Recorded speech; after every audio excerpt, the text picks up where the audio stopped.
ضعفiga iimaanka waxa daweeya dadkoo la xasuusiyo waxa aakhiro dambeeya waxa janno iyo naar ay ka warramayso ilaahay subxaanahu wa tacaala jannada wuu ka warramo naarna wuu ka warramo qur-aanka way ku filayd in la yidhaahdo war naar baa jirta iska ilaaliya laakiin lama odhanine waxa la yidhi naartaa gelaysa waa laga dhabeelaa waa lay dhabeelaa wahum fiiha laa yasmacuun baa la yidhi nebigu xadiidkii saxiixu muslim ku yaalay ahluhaa cumyun wa bukmun wa summun buu nebigu yidhi calayhi salaatu wasalaam waa dul dhagiya indhaa iyo meel walbala naar baa laga warramay laakiin keligeed lagama warramine waxa la yidhi waar wejiga idinka leefaysa wejigaa idin madoobaanaya kaannamaa ughshiyat wujuuhum qiطcan min alleyl talfaxu wujuuhahum annaar waina jahannama lamuxiiطaة biاlkaafiriin lahum min jahannama mihaadan wamin fawqiha gawaash laysa lahum طacaam wamin fawqihim gawaash laysa lahum طacaamun ila min dariic laa yusminu walaa yugni min juuc ina shajaraة الzaquumi طacaamu lahiim kalmuhli yagli fi اlbuطuun وطعاما ذا غصة وعذابا أليما وإن يستغيثوا يغاثوا بماء كالمهل يشوي الوجوه وسقوا ماء حميما وقطعت فقطع أمعاؤهم إلهي سبحانه وتعالى وحاصرنا محلوغا والرمية فالذين كفروا قطعت لهم ثياب من نار انطلقوا إلى ظل ذي ثلاث لا ظليل ولا يغني من اللهب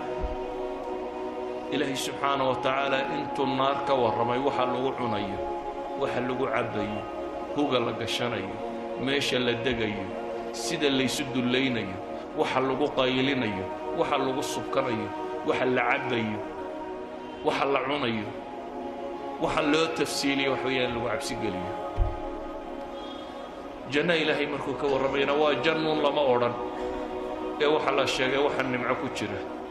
webiyada dareeraya ee khamro leh ee sharaab leh ee malab leh ee caana leh waxaa la sheegay xuuralcaynta joogta waxaa la sheegay xuuralcaynta iyo sifaheeda xataa ilaahay naasiheedu ka warramo qiyaas rabu samaawaati walardi markuu xuuralcaynta sifaynayay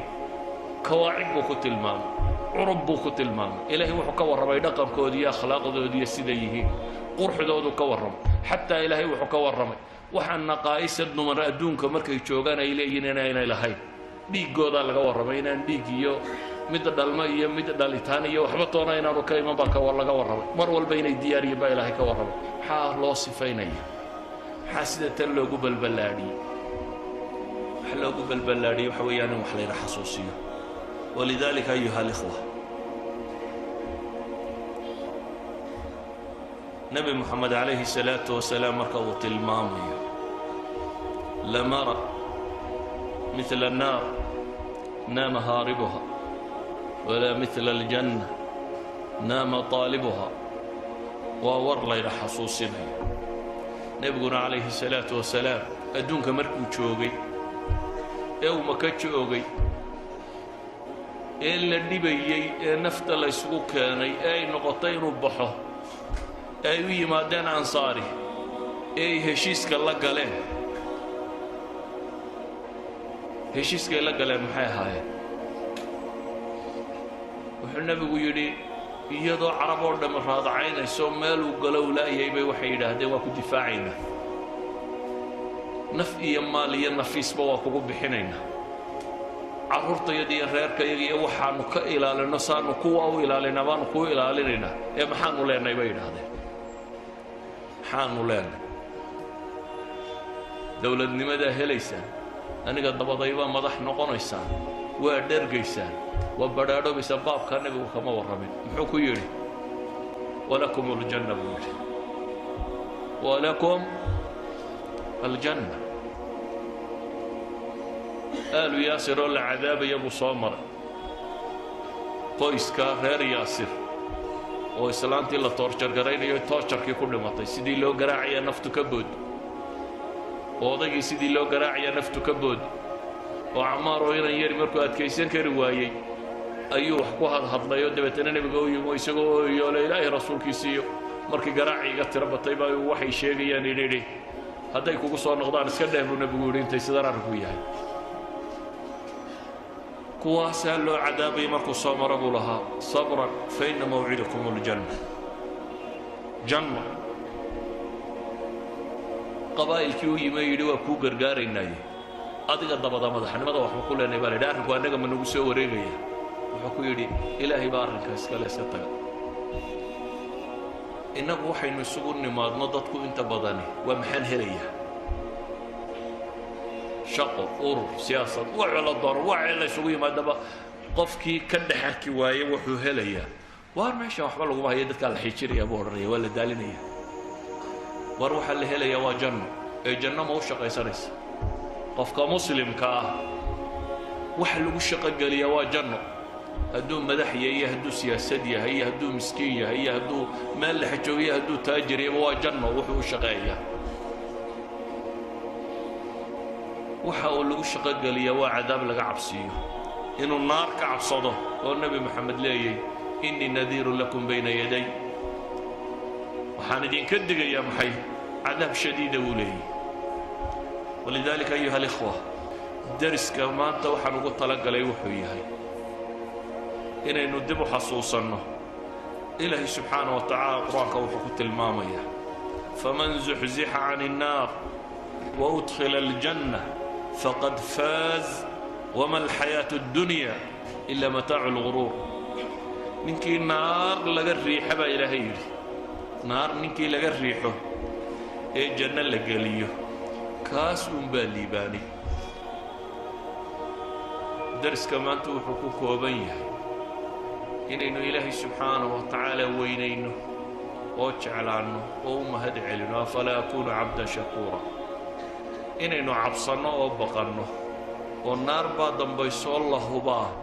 inay imanayso oo la hubaa in geeriyi kaa xigto waayo marka koowaade xabaasha lagu dhigo ayaa identitygaaga lagu weydiinaya meelahan askartu markaad ku joojiyaan iyo dhulkan kantaroolada iyo markaad soo gasho maxaa lagu weydiiyaa aqoonsi keen saxinkaa maaha id keen idgu wuxuu caddeeyaa maxay inaad meesha u dhalatay ama inaad fiisa u haysato ama sharci u haysato ama deganaansheelada ama basaboor ama nimaad tahay baa la sheega war marka nafta lagaa soo qabtaa laba malag ku imanaya idgaaga dhiiba baa lagu leeyahay idgu markaa ma aha magacaaga iyo reerkiinna iyo qabiilkiinna iyo maxaad xoola haysatay reer iyo carruur maxaad ka timi adduunkii maxaad xoola kaga timiyo